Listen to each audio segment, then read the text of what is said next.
Olá pessoal, tudo bem? Estamos aqui de volta.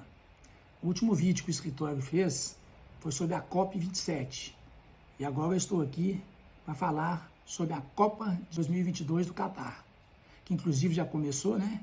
Já está pegando fogo e domingo inclusive teve um jogo, o primeiro jogo dos anfitriões. Eu vou dizer para vocês com toda sinceridade, viu? Se fosse alguns anos atrás, os caras não aguentariam nem meu time de pelada do campestre. Mas vamos lá, vamos falar do Brasil na seleção, que é o que importa. Sou Roberto Tan, advogado da área trabalhista do escritório Melo Campos, cuja camisa eu visto com muita honra e com muito orgulho. Vou falar para você sobre alguns aspectos, sugestões que dizem respeito à minha área de atuação, que eu já disse, repito, né? É a área trabalhista.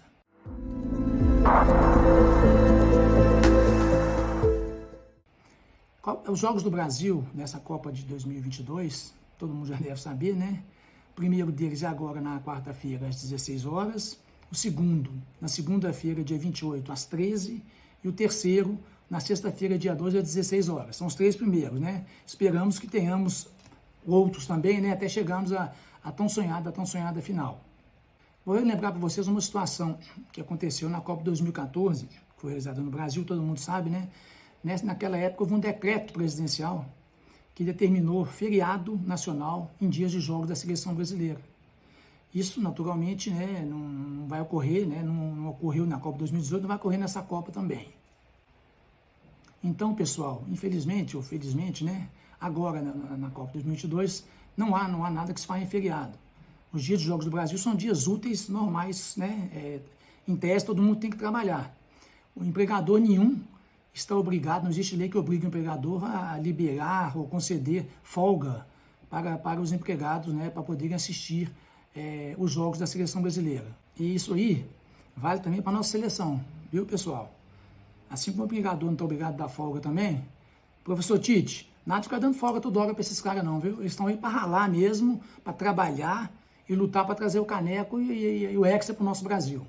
Como já dito então, pessoal, dia de jogo do Brasil não é feriado. Inclusive, existem algumas empresas que, pela própria natureza da atividade dela, essas empresas não podem mesmo parar. Então, aquele empregado que faltar sem justificativa, ele pode ser punido e, inclusive, perder o dia de trabalho. Vou apresentar para vocês, então, algumas ideias ou algumas sugestões, né, para que o maior número de pessoas possa, né, ter o prazer, né, de reunir com as famílias e assistir os jogos da seleção brasileira. O empregador ele pode, então, liberar, né, integralmente ou parcialmente os seus empregados, sendo que, posteriormente, ele poderá, né, fazer a compensação das horas, né, que foram concedidas, né, nos dias seguintes. O artigo 59 da CLT, em seu parágrafo 6º, é expresso no sentido de que é lícito o regime de compensação de jornada mediante acordo individual, que pode ser escrito ou tácito, desde que feita a compensação dentro do mês. Liberar totalmente os empregados, eu acho mais difícil e menos viável, até porque empregador nenhum, empregado, não pode se dar o luxo de ficar sem trabalhar um dia, apesar de ser Copa do Mundo e ver jogo de futebol, vamos deixar esse luxo para os milionários lá do Catar. Já a liberação parcial é uma coisa bem mais razoável, é muito provável de acontecer em grande parte das empresas que queiram, né, conceder essa liberação para os seus empregados. As horas que não foram trabalhadas, elas poderão ser compensadas naturalmente posteriormente, né? E se for dentro do próprio mês, será necessário, inclusive, o acordo escrito, relembrando a todos, né, que o limite diário é de 10 horas. E aí vem a pergunta, e se a minha empresa tem uma atividade produtiva que não pode parar? Bom, aí me veio a ideia, um pensamento agora, fazer um lembrete para os próprios jogadores da seleção brasileira. Meus atacantes, eu quero ver vocês atacando o jogo inteiro, sem parar, tá? Vamos ganhar o jogo, jogando bem o jogo, ganhar dentro do campo. Vocês são melhores que qualquer outro adversário. Aí, vamos voltar a falar agora dos empregados das empresas que não podem parar, né? Uma sugestão que pode ser feita tranquilamente.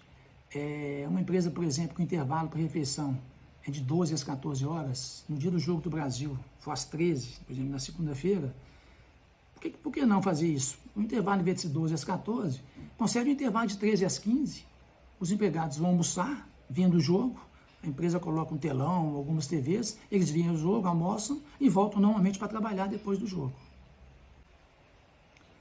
E se na minha empresa o intervalo é de 1 hora apenas, que é muito comum, né? Aliás, é até mais comum um intervalo de 1 hora. Não vejo problema nenhum. É uma situação excepcional. Em vez de conceder um intervalo de 1 hora, faça um intervalo de 2 horas, né? E o empregado no dia do jogo, ele trabalha 1 hora a mais, sem problema nenhum. Ele vai assistir o jogo tranquilamente, feliz, se Deus quiser, né? É poder ir embora para sua casa, 1 hora mais tarde, mas comemorar com certeza a vitória do Brasil. Outra solução seria o home office, né? Que seria uma coisa muito boa, principalmente porque em dia de jogos de futebol, né? De Copa do Mundo, o trânsito fica caótico em Belo Horizonte, todo mundo sabe disso. Agora, dá uma dica aí, hein, pessoal? Quem ficar de home office, trabalhar de verdade. O patrão vai estar de olho. Outra questão que me ocorreu agora é daqueles empregados que trabalham em empresas que vão trabalhar depois dos jogos. Por exemplo, aquele empregado que trabalha em turno, ou aquele pessoal que trabalha em regime de 12/36, as jornadas, né, normalmente são de 19 às 7.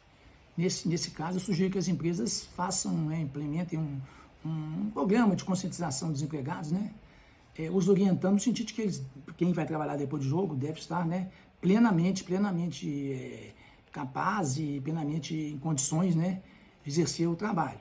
Né? O mais importante é a garantia do emprego, né, a saúde e a segurança de todos. Né? A cervejinha fica para depois. Isso aí, pessoal, serve também para vocês, jogadores da seleção brasileira. Só deve entrar em campo quem tiver em perfeitas condições. Aquele que não tem perfeitas condições fica de fora. E para aqueles que militam no justiça do trabalho como eu, a gente fica sempre pensando naquela situação. Puxa vida, tem um juiz hoje que não gosta de futebol, vai marcar uma audiência para as 15 horas, no dia do jogo do Brasil, às 16 horas. Pode ficar tranquilo que isso não vai ocorrer, não. O nosso tribunal e vários outros tribunais do país já publicaram uma portaria, e o expediente, nos dias que os jogos forem às 16, encerra-se às 15. E o expediente, nos dias que o jogo é às 13, se encerra às 12 horas. Pois bem, pessoal, foram algumas pinceladas que eu dei, né, com relação à Copa do Mundo e alguns aspectos trabalhistas, né? Agora, pessoal, é hora de torcermos para que Neymar e Companhia Limitada brilhem na Copa do Mundo.